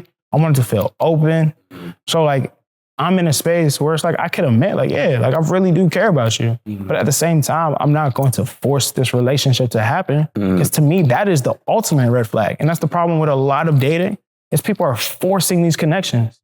Because just as much as we force being together, what does that mean for the sustainability? I don't look at just finding a partner. I'm looking to sustain a partner for longevity. Right. And if we start by forcing it, then we're already not building from a healthy foundation. Yeah. To me, the key is building from a healthy foundation. And it doesn't mean like we can never build one, but we have to be on the same page to build from a healthy foundation. Yeah. And we're not. Yeah. And that's okay. And I think that's what I need other people to understand about their own situations. It is okay that you are not on the same foundation for somebody you like and somebody you care about. Yeah. Because if it's not them, all that means is your person is still out there. And that's what, to me, in my mind, it's like abundance, bro. It's like, oh, that's not my person, or she might not be my, whoever it is, you might not be my person. I might get my heart broken, whatever. The reason why I don't give up is because in my mind, all that means is I'm one step closer to finding who my person is. I just weeded somebody out. Now I'm closer to trying to find that real person. And I feel like that level of encouragement and excitement makes dating joyful for me. You good, bro. I appreciate you, brother. You good, man. You were good. You good. I need a podcast, bro. I need a pod, bro. Yeah, nah, for real. Cause look, I'm literally sitting here like, man, he really just like, I asked you a question about why you're not in a relationship with her. Not only did you answer that beautifully, then you proceeded to tell the audience why they probably shouldn't be in some relationship. You're good, bro. You are good, bro. Nah, I love it, bro. I know you ask people the question, what are you healing from? So I feel inclined, or like, I feel like I have to ask you that question too. Yeah. So I feel like you kind of talked about it already. I did, but the life experience, we healing for a lot of different things. I say like what I'm healing from right now is the lack of being able to believe in myself. I think that I feel like I missed out on all of my 20s because I didn't believe in me. I was fighting for validation. I wanted somebody to let me know, yo, your dream is okay, go for it. I was fighting for my dad to see my dream as worthy, my cousins to see my dream as worthy, the people around me to support my dreams and to support me. And like going back, like when they didn't, I felt it wasn't the dream that they didn't see. I felt like you didn't see me. So I feel like I'm in a space in my life where it's ironic. We talking about rookie debut, where I'm like, no, Nigel, like if you want to be this talk show host, if you want to be this impactful person, if you really want to help the nation or the world, like really heal and have healthier relationships, you got to put yourself out there. Yeah. In my mind, like, yeah, I'm putting myself out there. Yeah, I got this like fire opportunity to like get my name and get the brand and all that out there. But in the back of my mind, I can't help but think like, you're supposed to been doing this. You just now starting, bro. You missing out all the time. And it makes it hard because now how I assess my past is from like a real jaded way of like, bro, you missed out on these opportunities. You didn't really like, you could have been had a podcast. You could have been gotten this experience. Mm-hmm. And all that does is take away from like all the most important moments that made me the person who I am today. Right. And like, I've done a lot of things that like from the beginning, when you ask me, yo, like, what do you do? Like, I can't even remember because I do so much. And usually everybody's like, damn, how are you doing all this shit? Yeah. But it's because I downplayed everything, because in my mind, it's like, you're supposed to be here. You're supposed to do this. Yeah. So when I said like, yo, there's some people who they get to a point where it's like, you hit graduation. You're like, yeah, I'm going to start dating after graduation. And then they're like, now there's one more thing. I was talking about me. I'm the person who's like, yeah, bro, I graduated with my PhD May 9th, 2025. You already know the vibes. But I graduate, and in my mind, I'm like, okay, that's when I'll start dating. But then I'm already now mapping out the summer and mapping up all this time of like, I'm going to do this. I'm going to do that. I'm going to do this. And I'm not creating space to date because the idea of being a protector and a provider specifically, is so ingrained deeply into me that in my mind is like, why am I going to put myself out there when I'm launching and all the peers that I had going to school with, they're settling down. They're getting in a place where my homeboy's having this third kid. They got houses. They're deep into their career. And I'm just getting started. I'm behind the curve. I'm behind. And I think that's what I'm healing from, is reminding myself, you are exactly where you are. You are exactly where you need to be. You are enough. You are loved. You are desirable. You are lovable. Like I'm reminding myself constantly, that's like, bro, you are okay. Yeah. You're good. Yeah. Bro, you're about to have a PhD at 30 and you're a black man? Yeah, you're worried? Yeah. After all the stuff you did, but in my mind, it's hard for me to always see that because it's like, I'm not where I want. Right. I'm not there yet. So I think to answer the question, I feel like that's what I'm healing from, is like really giving myself the space to just be and to live and be okay with, I don't have it all figured out right now. Right. But I don't have to have it all figured out to be worthy, because I'm worthy right now.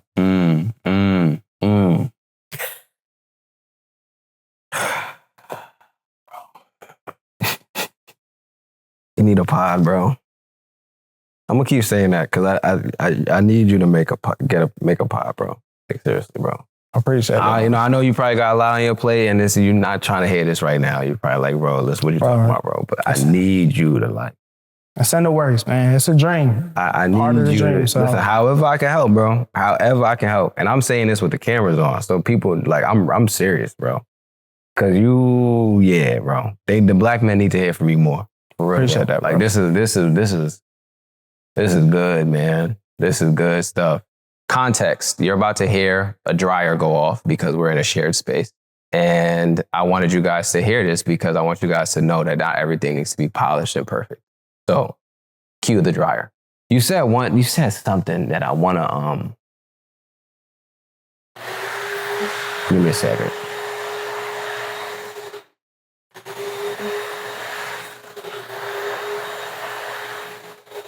I love this part because I feel like more people got to see like the struggle of like podcasting and like what it is of like, yo, you have your own production, you put it up by yourself in a space that other people are utilizing. So it's not like a private space. Cause I think people, when they watch this, like, oh, this is private. He got all that. It's like, nah, this is grassroots. Yeah. We're growing and we're working our way up. Yeah. But I feel like people need to see that to understand, like, it's not all gravy. So you think I should leave that in? It's up to you. No. What's your opinion? Like, I think it's important to leave moments like that in and just put like a disclaimer, even if you just cut it for a little bit and just put a disclaimer, because people got to understand, like, I think my struggle growing up, and this might be me like just projecting too, but I think my struggle growing up was this idea of how things are supposed to look. And people do a really, really great job of presenting things and making things look so perfect that when you're just starting and I'm looking at that, because comparison is not something we control. It's something that's done to us. We automatically compare, right? It's our ability to compare and then assess based on what we're receiving from that message. When I was younger, I would see like podcasts, YouTubes, Instagram, whatever, of people doing stuff. And it always looked polished and always looked perfect.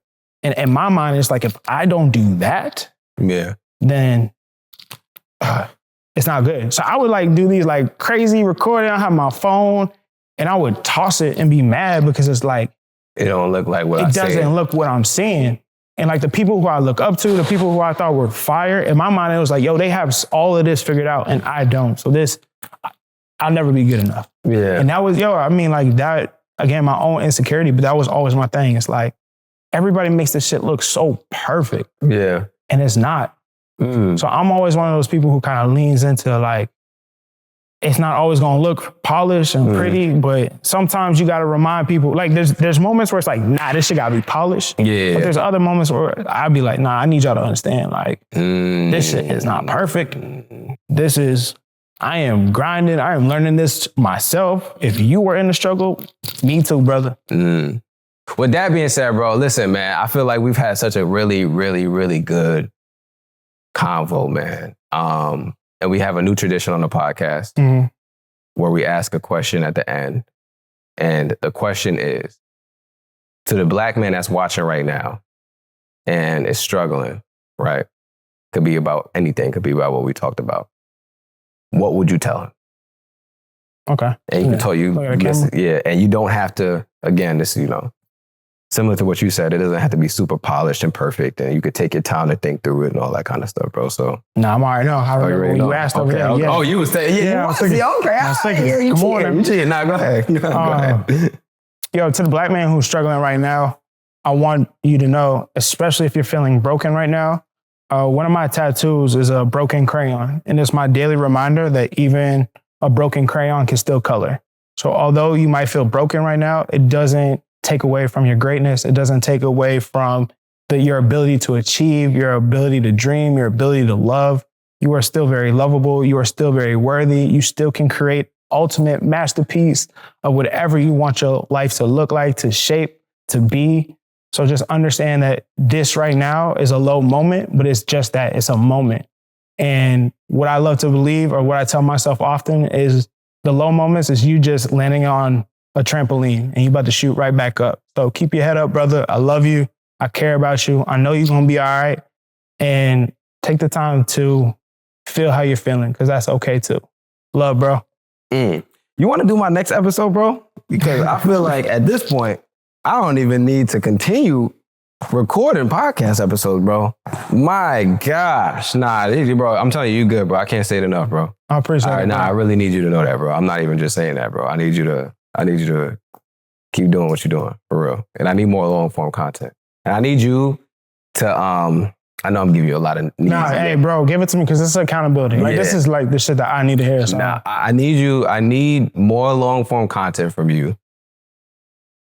Long form meaning an hour at least. Okay. Where you're talking to somebody, or maybe even you're talking to yourself, whatever. Because that's going to give you more content that you could post throughout the week or whatever. But on top of that, I need you to be doing something consistently, a series or something that people can expect from you. Because once people can expect stuff from you, they're more likely to follow you, because they know, when I follow this person, I get this. I get a reward from following them. I know that he's going to do a series on this, or he's going to talk about this, whatever the case may be. And I really need you to do that, because, again, I know my audience, and I know, like, if IG's not hating, the clips are going to do well. So they're going to go on your page. Yeah. And I want them to follow you. So in order for them to follow you, you got to have something that, you know what I'm saying, that they want to follow and listen to, which is why I keep pushing the long form, which is why I keep pushing, you to do content. So it's all coming from a good place. I'm not trying to, like, you know what I'm saying? Like, again, but yeah. I just want to say I appreciate you saying that, because, like, to me, you're somebody who's doing this at a really, really high level. And it's, like, really beautiful to see how much, like, even before I met you, even before Cass was, shout out to Cass. Yeah. Shout out to my homeboy Demba, who told me to apply, because I didn't even know there was an application. He was like, bro, we just put those up. Yeah. Yeah. But I've been seeing your work way before I even knew who you were. Like, in a lot of the group chats that I'm in, a lot of, like, my homeboys who, like, really are trying to do the work and who do the work, they send, like, your quotes, they send different clips. So this is something where I knew who you were way before, like, I even knew you had a platform or anything like that, just off seeing it. So it's like being able to see how much work you've done, to now meet you, to understand your energy, to see it. Yeah. The way in which you love your girl, like, to me, that is absolutely beautiful. The way your conversation with Miles, bro, you are like impactful man. And I think the one thing that I hear from a lot of Black women is, how do we hold men accountable? And not just hold men accountable, but how do men help other men to get to a healthier place? And the work that you do every single day is helping men get to a healthier place. And that's not easy to do. Despite what people think, men to man, it's a lot of performative masculinity ideas. There's a lot of like tough talk. But for you to be able to do this for years and to be able to get men to unpack, to be able to be open, to be transparent, bro, you are, when I tell you like you Mount Rushmore for like being able to help men, you're there for sure. And for me to find out too, you got a space where you connect them to like therapists and help them heal for real. So it's not, you're not just talking about it. A lot of people on social media are talking about it. You're actually doing the groundwork too. Bro, go. I appreciate it. One of the things that I have a hard time doing is receiving compliments and affirmation, as I talked about with Miles. So it's always very, very, very, and I don't mean this in a bad way, it's very cringe for me to hear how much people like the platform, because for me, I'm like, please stop. Why? Because I'm being seen. You know what I'm saying? I'm like, stop seeing me. And it's hard to be seen. Yeah, you know what I'm saying? So it's like, I try to actively work through that uncomfortability in the moments when I'm having them. But I'm still not completely comfortable with receiving compliments. But I'm saying that to say, I'm working through that. Yeah, and I receive what it is that you said. And I'm going to hopefully take some time after these episodes to really unpack that, bro. Yeah, bro. I pray that one day you're able to not just receive it, but internalize it. Yeah. Because like the work that you're doing is so, bro, it's so needed. And for me, to be honest, it's like, again, Black women are my safe space. So it's so much easier for me to talk to Black women, where I feel as if when it comes to talking to Black men, there's often like 10 barriers that I have to get just to get them to a place to be like, okay, I'm open to receive that. And I think the work that you're doing is taking a lot of those barriers down and making it easy for men to connect with each other. And that is something, bro, I promise you, like, if I give one suggestion to like any Black man, it's like, yo, we absolutely have to connect with each other without all the walls and all the barriers. And then we need to connect with women without all the walls and without all the barriers. And the fact that you're taking the step to like break them down, not even breaking them down or call them out, you're calling them in to be able to reflect on themselves and to open up and be transparent to messages like what we're talking about with Miles, with all the other guests. And then what that does when they go out to the world and now they're more equipped to being able to navigate dating. Like, bro, as much as I work in dating, relationships, love, community healing, bro, you're doing the same exact thing. You're just doing it from a different angle. Yeah. So it's like iron sharpens iron, bro. Nah, that's a fact. And that's why I said you need it, bro. I need more long form content, bro. With that being said, bro, I need you to tell the people where they can find you. My fault. No, you good. No, you good. Listen, I'm supposed to be leading the conversation, bro. So you good. I like what you were saying. So we continue, bro. So yeah, I need you to tell people where they can find you, how they can support you. And anything that you got coming up. Yeah, absolutely. So my name is Nigel Marcellus. You can find me on any platform, Nigel Marcellus, NigelMarcellus. I'm also hosting and curating this event called Club Vulnerability. It's a low-key thing, so I'm going to just let y'all follow me so y'all could check it out, and then you'll have a better understanding. But it's coming to New York next in March. And hopefully by the time this podcast episode comes out, there's going to be other cities on the tour to really help redefine what social gatherings look like. Kizzle told me I got to make a podcast, so that's going to be in the works too. And I am in a space where, again, I'm graduate with my PhD in May. So once I graduate, the door opens up. So I just ask that you follow the journey, engage, because I'm really about community building, and I want to help you. I want to help myself and everybody in the world to have healthier relationships with themselves and other people. So definitely check me out. This is my rookie debut. So you already know what it is. Listen, won't be a rookie for long, man. Nigel, I appreciate you, brother. Yeah, for sure, bro. Yes, sir, bro.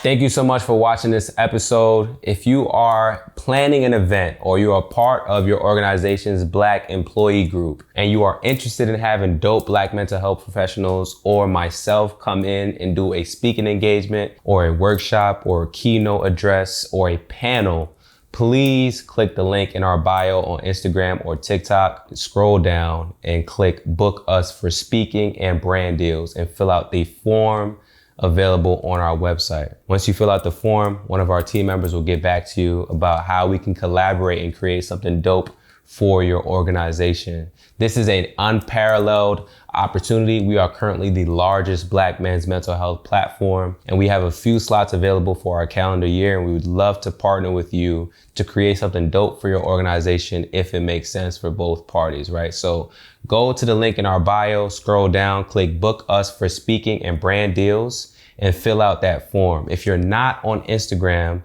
the link should be linked in our description of this episode. And it is also on our website. If you go to expressyourselfblackman.com/speaking-brand-deals. That's expressyourselfblackman.com/speaking-brand-deals.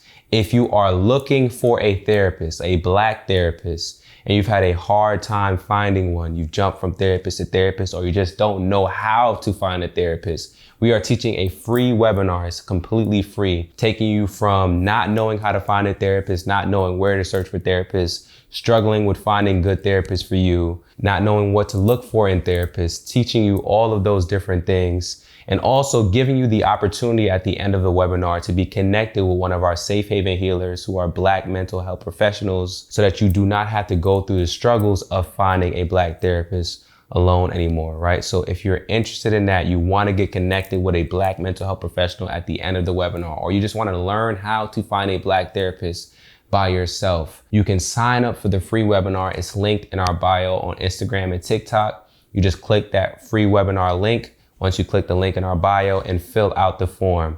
You can also find it on our website at expressyourselfblackman.com/links and fill out the form there for our next webinar session. If you're not interested in any of that, right, but you know someone that may be interested in it, all we ask is that you please share it. If you want some of the merch that we show on the platform all the time, that we're wearing on the platform all the time, you can shop it at shop.expressyourselfblackman.com. And once again, we just want to say thank you so much for watching this episode. Thank you so much for supporting us. Please, if you are on YouTube, leave a like, subscribe, comment. If you're listening to this on an audio platform, please leave a review. It helps us out greatly. Thank you so much for your support. We're wishing you nothing but the best and sending you and your family and your loved ones love and light. Peace. Sometimes I know you feel like you ain't got nobody to speak to. A shoulder to lean on somebody you could preach to. No, you need to hear it, my brother, I love you. We got way too much to live for. We got way too much to live